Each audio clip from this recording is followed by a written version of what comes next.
Good morning. Good morning. So first off, we apologize, YouTube. There's this special little box that connects to our camera, that connects to the computer that allows us to be Wi-Fi. We can't find it. No. It is in a very special place. It's a damn special place. And the thing is that we were waiting for it to arrive. We got we got the cameras, we got the lights, we got the microphones, we got everything. We needed one other piece to be able to do YouTube Live. And so Todd had ordered it for us, and it came in. We opened the box. We looked at it. We knew exactly what. Oh, look, we know this is what this is. It's in a special place. Yeah. That damn special place. There's so many things in the special place. But anyway, we'll and we find didn't it. think to hunt for it yesterday because we knew where the special place was supposed to be. And dang it. So now we have to search my house. It's at my house, which is really bad. It's in probably one of two places. I don't think it'll be that bad. It's just be I feel like really... in my mind, I know where I put it. But anyway, so we were going to do YouTube Live today, but as it turns out, we're back to Facebook Live. Yeah. So we're seeing our Facebook people, but probably big surprise. I don't know. Has anybody said good morning yet? Oh, good. Good. So we'll post this on YouTube as usual, and good to see Facebook friends, and we'll see YouTube friends next time. Yes. So we just had a couple of things. Sorry, Lizzie is here again, of course. She had to take a field trip. This She did. mama being laid up thing does not fit her style. No, we've been, but listen to our voices. I have been stuck inside, not able to get, this is my first time out in a week. I mean, I was here last Wednesday, but poor Brianna, in and out. Yeah. Her voice is nasty, smoky. So I think that's true of all of us. Washington, Oregon, and California, worst fire season ever. Did you hear Alaska Airlines closed out flights from Wenatchee, Walla Walla, some Pasco flights into Oregon and different places? Can't see. Yeah. It's too bad. It's a weird fog. You think it's going to be cold when you walk outside. Yeah. It looks overcast, gloomy. You can't see. It looks like you'd walk outside and it'd be misty and, you know, that perfect hot chocolate weather, but it's not. And there's ash falling. It reminds me of when the mountain blew. So sad. Anyway, horrible. And then, I don't know, the tornadoes and, gosh, Hurricane Sally is here. Oh, she's here. Oh, God. I think she's here. Anyway, it's hard to watch the news, though. I don't even know anymore. But anyway, we don't want to be doom and gloom. We just want to say that that's what's wrong with her voice. Yeah. But, and that brings up one thing.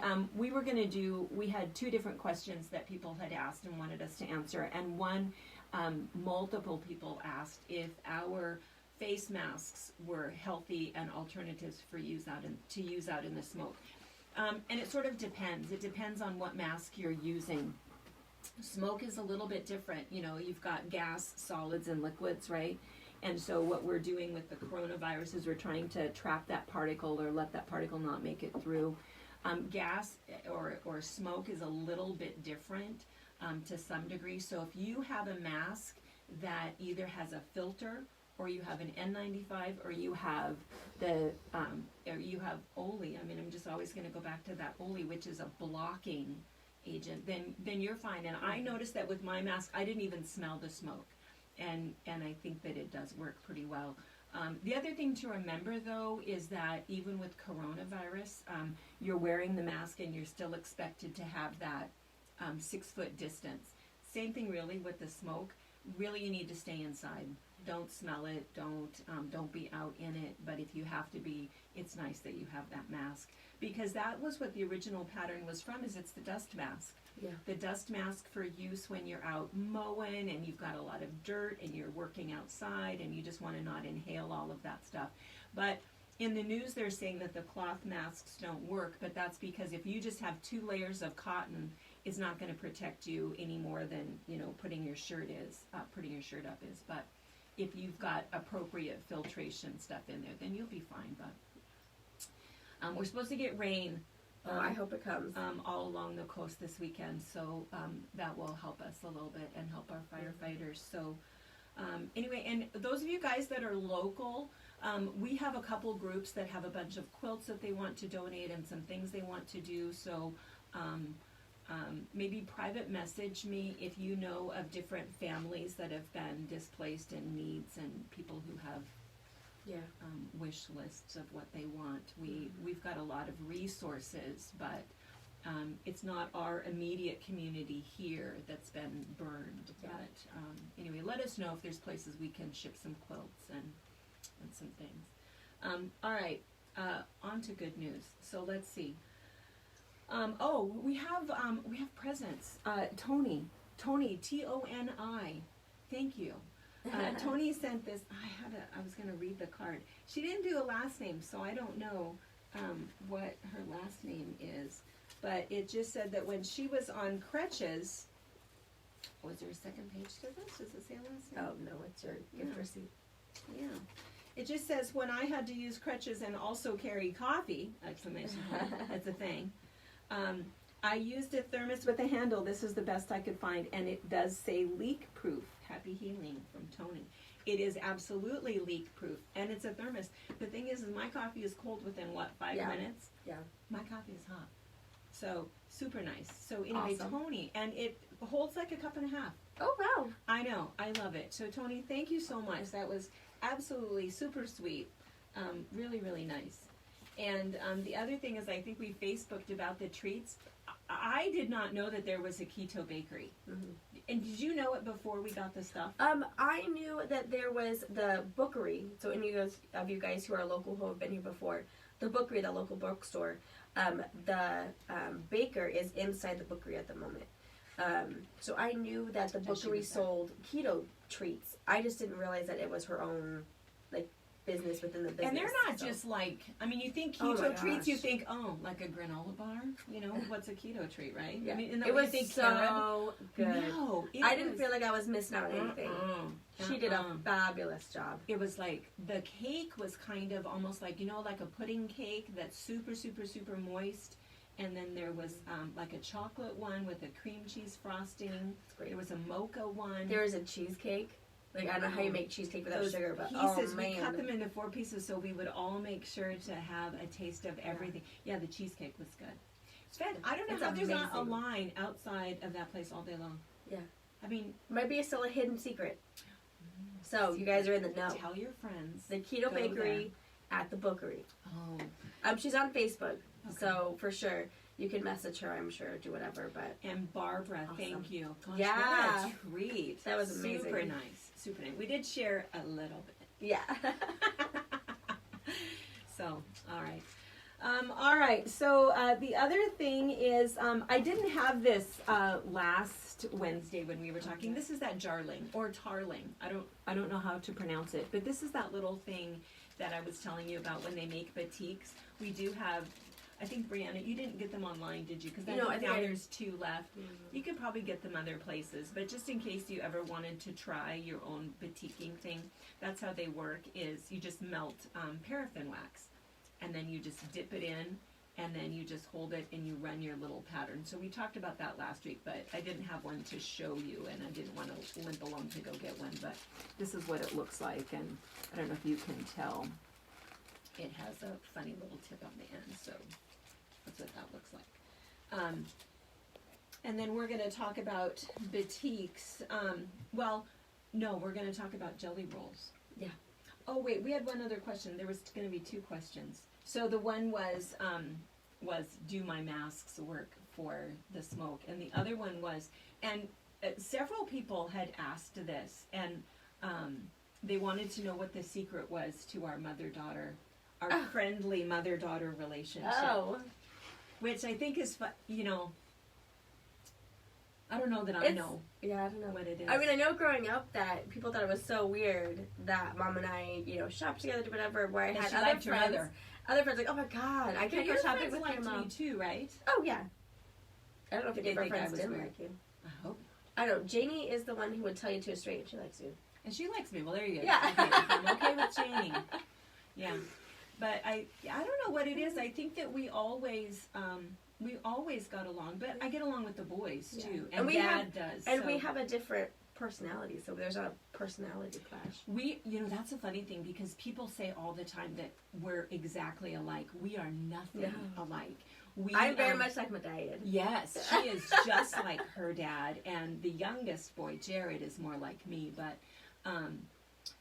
we're kind of Saturday Night Live on steroids is kind of our Because I think I'm hilarious. She thinks she's hilarious. And she thinks she's I'm hilarious. hilarious. Yeah, we crack ourselves up. Yeah. But We get eye rolls all the time. We do. But yeah, so we are not the same at all, and I think that we're maybe complementary. that's the trick. Mm-hmm. I don't know. And we also, I think the other thing too is we just don't. I don't think we fight about anything. We disagree, but then it's over. We say what you think, I say what I think. We respect each other. It's like, okay, and then whatever. It's good. Yeah. And then it's good. It's not. There's no fighting going on. Yeah, there's never any. I feel like if there's a problem, I can just say, "Mom, da da."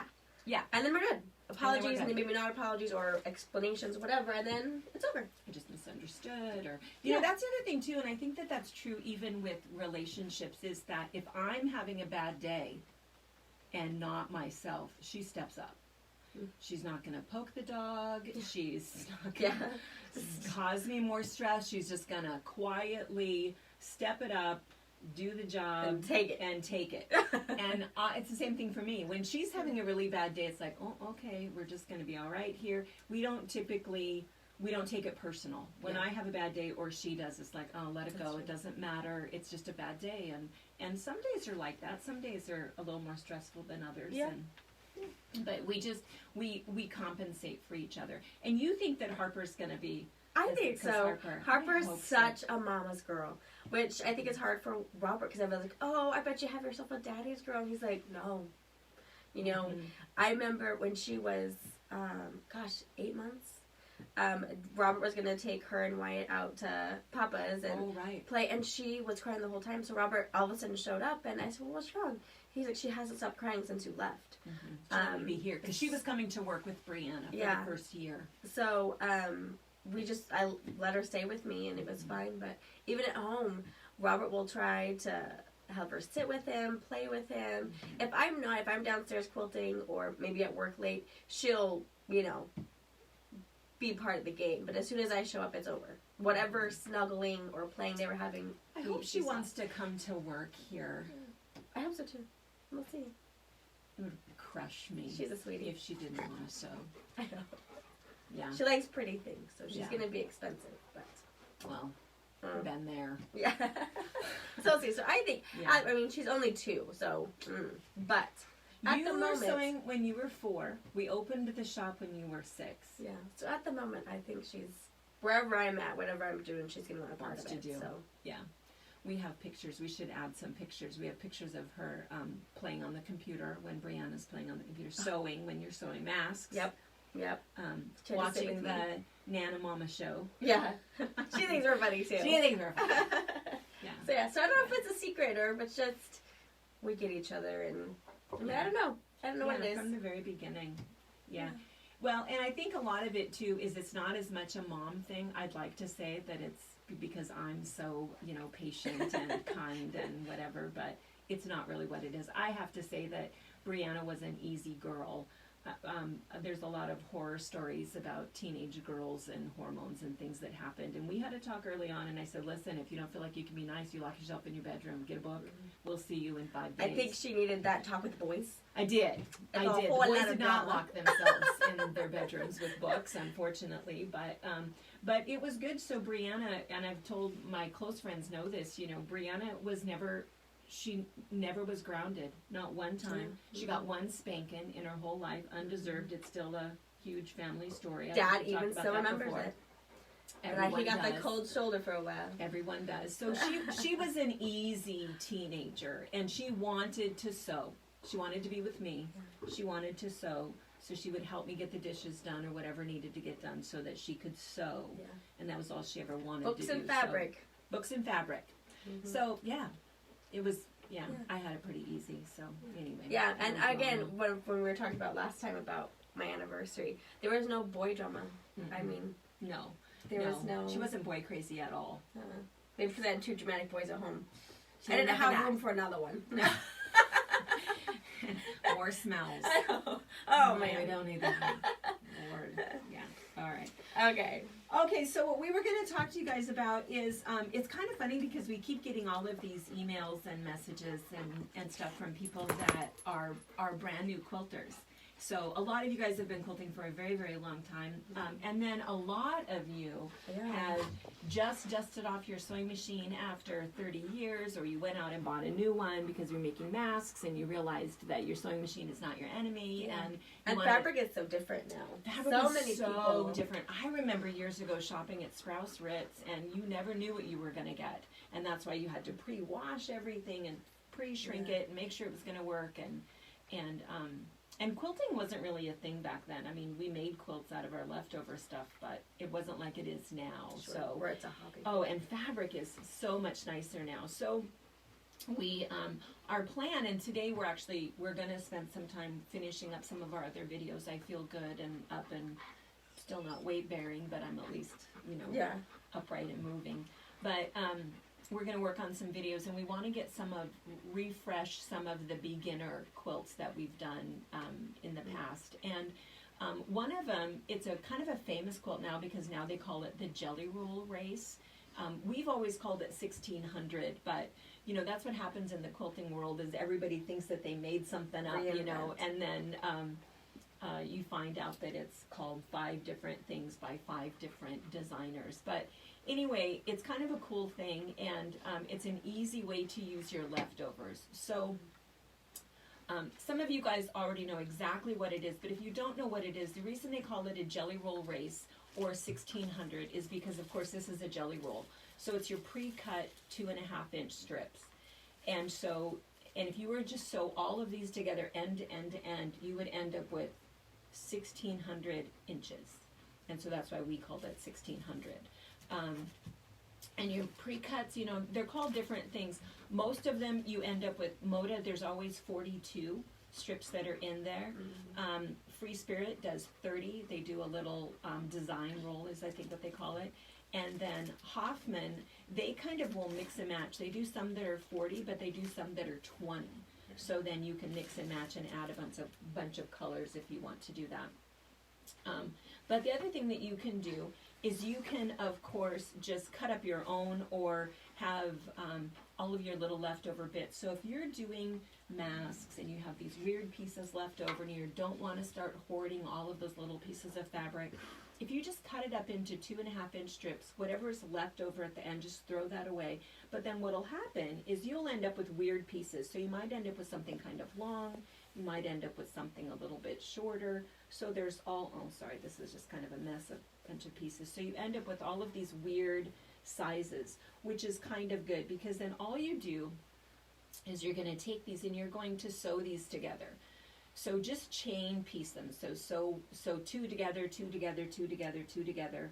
Then open them up. So 4 together, 4 together, 4 together. Then 8 together until you end up with one great big long strip where they're all sewn together, which is going to be about 1,600 inches. Or keep going. So as many as you have, all of these 2.5-inch strips. Do not think about color. No, just do it. It will not matter at all. Not one little bit. Just sew them together, don't even think about it, put the next one on. They're all going to touch everything, so it doesn't make any difference. So sew them all together, and then, so you have this really long, let's just pretend that this is our really long piece sewn together, sewn together, sewn together. Mm-hmm. Then you take this very long one, you flip it together, end to end, so you've got this big long thing, and you're going to sew this whole end together. And after you've sewn that whole thing down, you cut off the bottom, and you've got a big long 800 inches of 2 seams sewn together. Then you bring this up, right sides together, sew this edge. Now you've got 400 inches, right? Press that open, you have 4 pieces, cut the bottom, flip it up, and you just keep doing it. You do it 7 times, roughly. 7 times if you've started with a full jelly roll, because that's what's going to give you the right size. And it'll make about a 50 by 60 quilt before if you want to put borders on or anything. Or just add more. You know, just keep more going. It doesn't make any difference. It's super, super simple to do.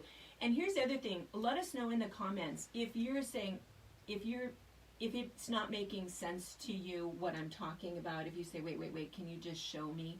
We'll do a video. We could do a video. I'm heading out there anyway. I need to sew these up. I could do a really fast video just to show you. It's crazy simple. And it is a fun thing to do because it's so fast. It's really, you know, I mean, not the hardest part, but the lengthiest part is sewing all of the strips together. To get to 1600 inches first is crazy. But then after you start folding in half, it's just quick. Super fast, 7 seams, and then you're done. Press the whole thing, trim it all up. It's what's behind us. Now, what we did with this one, though, is, because what's kind of fun is you can take all of these weird pieces, and in fact, if you end up with weird, strange, leftover bits that you sew together, it's actually prettier. If you're going to use a full jelly roll, you need to cut some of them up, or cut like 12 inches off of the very first one, or else you'll have kind of this even pattern, this even line that looks a little bit strange. So cut 12 inches off of the first one and sew that to the bottom.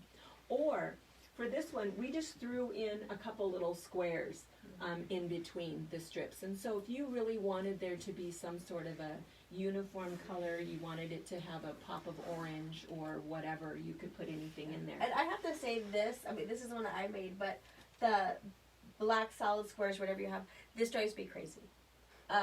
Because they're so not, I mean, it's very scattered, and that's how it's meant to be. There's definitely no rhyme or reason to where they are, but for me, it's crazy. These were so close together, there's no one in here. So for me personally, I like all or none. Either I would do just strips and no blocks. But again, it's personal, whatever. If you're making, I love it. Yeah. So if you're making it for a college dorm, and she really likes purple, but she also likes this flare of orange, do a purple jelly roll and this little bit of orange, and make it kind of sparkly. Yeah. But it's a fun quilt to do. It's an addicting quilt to do for a couple reasons. One, super simple, you cannot mess up. And two, it's a really good way to use up those little leftovers. I don't mind. I have weird leftovers anyway, but if there's a way that you can just cut up a bunch of stuff and sew it all up and not have to worry about storing, it's just a really good thing. And you can make it any size you want. You can make a baby one. And if you're using bits from home, you can do any size. If you have a lot of 3-inch strips or 1.5-inch strips, use what you have. Right. Use up, so you have a 2-inch. Yeah, as minimal waste as you want. Right. And do that. We say 2.5 because it's just sort of that universal size that it's always going to go with everything, but that's exactly right. You can make it any size you want. The other thing too is you can mix all your fabric. We've talked about this before. Cotton, batik, even throw in flannel. It'll all wash okay. It has a really nice fun texture to it, and you're perfectly okay with mixing stuff. So. Yeah. All right. Okay. Any? I think that's it. So let us. Has anybody said in the comments that they really feel like they need to see us do it? Yeah. Okay. Perfect. Okay. We'll do it. There was a question, is there no longer the need to pre-wash fabric? Ooh, that's a really good question. There is no longer the need to pre-wash fabric. People ask me this all the time, or ask us this all the time. There used to be, because again, you never knew what you were going to get. How much cotton was in there, how much polyester was in there, is that dye going to run? Now, if you are shopping at a quilt shop, and there is a difference between quilt stores and Joann's Fabrics and all of those others. Honey, why did I touch her? But if you're shopping at a quilt shop, there is an industry standard in terms of the fabrics, and it's not. It shrinks very, very, very little and very uniformly. And so, what, Lizzie? Yeah, I know. Go outside. Go outside. She's so glad to be out of the house. Yes. Anyway, so the way that they dye it and the way that they color it, the only possibility of anything running could be red batik or black batik. Those are the two that I still worry about just a tiny bit, but I still don't pre-wash those because on top of all of your fabric, there's a little bit of starch. There is a stain guard, almost, like what you get on your couches and your carpets at first. And there's also a sun guard, a sun protectant to make sure that it doesn't fade. So the first time you wash it, you wash all of that stuff out. So it's kind of nice. Color catchers or retain, any of that kind of stuff. If you're worried, the first time that I wash a quilt, I put that stuff in there just to make sure that life is good. And if I'm going to give a quilt to somebody, I'll wash it first. And I'll do the retain, I'll do all of that just to make sure. But the only thing that might run is a red and a black. And the reason for that is because of the dye. because the molecule for that dye is so big that it could sit on the surface for a little while.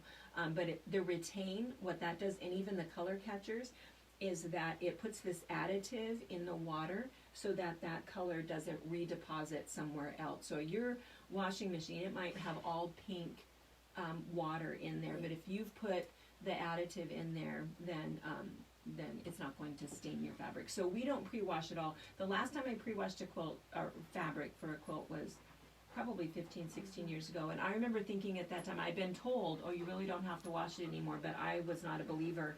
And by the time I washed it, dried it, and pressed it, it was like 6 hours. Yeah. And I could have been, and the whole quilt took me like 3 hours to make. So I was glad when I finally stopped doing it. And the only time I tell people to pre-wash is if someone's given you fabric. Oh, and you don't know where they shop, or they don't know where they got it, or it was in my pile, or I got it from my mom. Mm-hmm. I would wash those because you just don't know how old they are. Yeah. If they feel different to you, and I wash all of it, not just that one in particular piece. I'll wash the entire thing that's going to go in my quilt. Yeah. That's the only time. And that's for the same reason that we used to wash it 20 years ago, You just because you just don't know know what you're getting. Yeah. But that's the other thing too, is don't use inexpensive fabric in your quilt. You figure a twin size quilt has about 6 yards of fabric in it. Quilt store quality fabric is going to run you at least $10 a yard. We all know that. Yeah. So you're looking at $60 in fabric. And if you buy a discount fabric, and by discount I mean at a discount store, even if you're only paying $4, you're really only saving, what is that, 24 bucks? It's not worth that $24 to have something that's not going to last, that's going to tear, that's going to fade quickly, that's going to shred when you're using it. So it's just never, ever, ever worth it. Not even to put one inexpensive piece in for your quilt. You want your quilt to last. We have quilts that are old, super old. Well, we have some that are my grandmother's, and so they're even older, but even the ones that we made 20 and 30 years ago, they're so good. Still fantastic. They still look brand new. So. And clearance corners, like in a quilt store, quilt shop. Oh yeah, like our clearance corner, it's still the great fantastic fabric. fabric. It's just we just don't like it anymore. Yeah, it's now, or it's the last 3 pieces of this collection just needs to go. Mm-hmm. So clearance corners at a quilt shop, it's all Shop great there fabric first. Still. Yeah. Ask whenever quilt shop you go into, just say, where's your clearance Check corner? there first. There's good stuff there. Yeah. It just doesn't play well with the rest of the stuff that's in the shop. It is fantastic stuff. Yeah, I always look there first. And then the one thing I want to add to the retain and the color catchers. The quilt stores will carry the retain. Mm-hmm. Color catchers, though, you can get at your Walmart or your Safeway. You can. It's next to your dryer sheets. Mm-hmm. Ours, I find in a red or a blue box. It just says color guard or color capture. Mm-hmm. Just throw it in. They work really well if you have like really dark blue jeans that are brand new. Mm-hmm. Use those. That sheet will come out blue or red. You just toss that and put it all in the dryer, and it's a little bit of something magic. Yeah, it worked great. We've not had any disasters. So all right, very good. That was a good. A lot of people do. I answer that question a lot. Yeah. Other questions this morning, or life is good? Everybody's good, up and moving. Good. Breathing in smoke. Yeah. All right, let's see. Do we need to tell them? Oh, there's tons of boxes. I came in the back door, of course. Yeah, Friday will be fun. Ooh, there is some big boxes back there. I think there's already like 6. Yeah. So, and I'm expecting more today, so. So it'll be a fun day. And that'll be, is that going to be Facebook Live or YouTube Live? If we can find our special place, we'll attempt YouTube Live. We'll attempt YouTube But Live. we'll Facebook, you guys. We'll let you know if it's going to be live Facebook or live YouTube. So.